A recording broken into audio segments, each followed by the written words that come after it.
గురుగారు, సంస్కారం అంటే ఏమిటి? షోడశ సంస్కారాలు, అలాగే పంచదశ సంస్కారాలు అని అంటారు కదా, నిజానికి సంస్కారాలు ఎన్ని, అవి ఏవి? సంస్కారం అన్న శబ్దాన్ని ప్రాచీన సంప్రదాయం ఎంత విస్తృతంగా పరిశీలన చేసింది అంటే, సంస్క్రియతే అనేన ఇది సంస్కారః. సంస్కరింపబడే ఉద్దేశ్యంతో ఓ తెల్ల కాగితాన్ని ప్రభుత్వం వారు సంస్కరిస్తే, అచ్చు వేస్తే అది కరెన్సీగా మారుతుంది.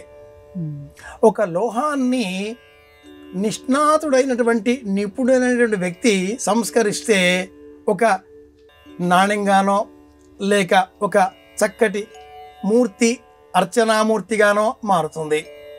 సంస్కరించడం వ్యక్తిగతంగా అనుకున్నప్పుడు మనిషి తనను తాను సంస్కరించుకోవాలి.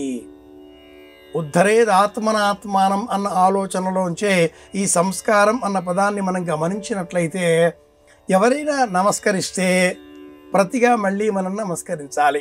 ఇది ఒక సంస్కారం. సంస్క్రియతే అనేనా అనే క్రమంతో సనాతన సంప్రదాయం 48 సంస్కారాలను అందించింది. ఈ 48 సంస్కారాలలో 8 చిట్ట చివరగా వచ్చేవి ఆత్మగుణాలు అన్న పేరిట ప్రసిద్ధం. సంస్కారాలు 40 ప్రధానమైనవి కాగా 8 ఆత్మగుణాలు కలుపుకొని 48 సంస్కారాలుగా అగ్ని పురాణం వివరిస్తుంది. ఈ 48 సంస్కారాలలో ప్రధానంగా 16 సంస్కారాలు పాటిస్తూ ఉంటారు. ఈ 16 కూడా మళ్ళీ 15 40 16వదిగా మార్చుకొని ఆధునికులు పాటిస్తూ ఉంటారు. గర్భ ఆదానము, సీమంతము, పుగుంసవనము, జాతకర్మ, నామకర్మ, అన్నప్రాశన, చౌల, ఇలా ఈ క్రమమంతా కూడా బ్రహ్మయజ్ఞాదికాదులు, వివాహము, ఆ తర్వాత సప్త సోమ సంస్థలు, సప్త పాక సంస్థలు, సప్త హవిస్ సంస్థలు, ఇలా 21 యజ్ఞయాగాది క్రతువులతో లోకానికి మేలు కలగాలి అంటూ మానవుడు తన జీవితాన్ని గడపాలి. దీనికే సంస్కారవంతమైన జీవనం అని పేరు.